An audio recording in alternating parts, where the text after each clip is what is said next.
إننا أفر سنو دولة ويرك يدو سوق هذه دي إن ما ركتين عن دولة نقول نتيجة إثيوبيا وحوي دولة دي تري سومالي حتى عالم قادته دميرة تقبحين تري ويا تيبو ماتنا وقونسي كذا دونا يا ذلك إن بيحي ما دعي سو حاس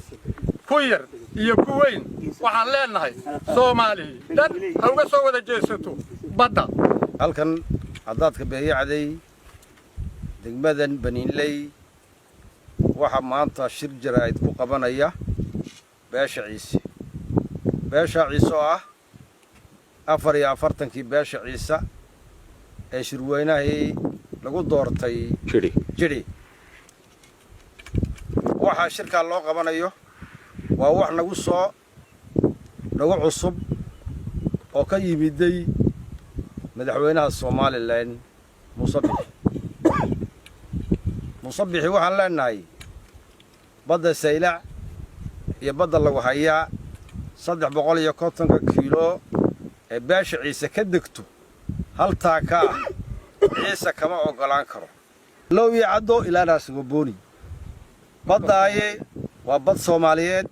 waa bad Soomaalidu meeshay dooni ha joogto ay ilaashanayso weeyaan tudhaya lagu bixin karo oo cid kale lagu siin karo Muuse Biixi maaha waxa weeyeen madaxweyne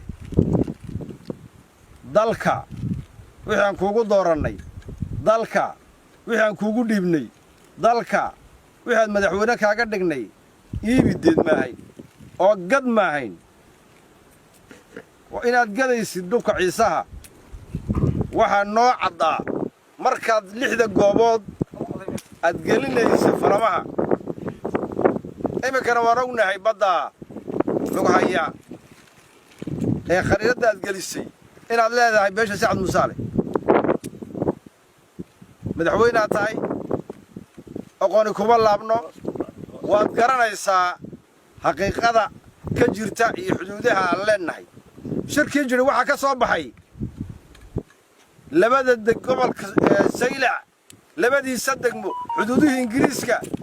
xadgudub in lagu sameeyay meelaha jaarkana xadgudub inay ku sameeyeen baa ka soo baxay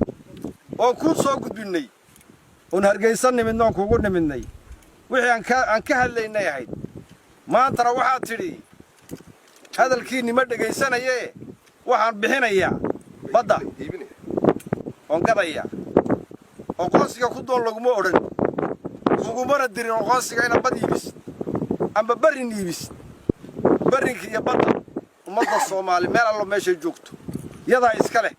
cid kale lama daba fadhiisanayo shakhsi qurana ma iibin karo mana bixin karo haddii aad ka laami weydid beesha ciise talay ka gaadhaysa si degdeg waxaan u sheegaynaa beesha ciise shirkii 3 bilood laha ee jiri ka soo baxay waxa dhacay bil 10 cisho waxa inoo hadhay bil 20 cisho oo ku beegan bisha labaad goobta Geersa iyo ka dhici doona shirkaay bisha labaad 20-keega dhammaanteed waxaan doonaynaa beesha ciise si mug leh oo qaymo leh waa inay uga soo qabtaa ay masiirkeega kaga tasato bad iyo dhulba iyaan doonaynaa waxa ay hadhay inay dhayirsan baa leenahay saddexan galka beesha ciise ay degto iyo qurbo joogta waxaan leenahay dhammaantii shirkaay ninuu ka maqnaan boqorka iyo boqolka ninna ogaaska iyo boqolka ninna way ka soo qayb galayaan waa shir beesha ciise u dhantahay dhammaantii aqoonyahanka waxgaradka dhammaan siyaasiga cid kasta oo beesha ciise shirka waan ugu baaqaynaa waxaan ay guddigii 13 ahaa iyo 44kii oo hawshii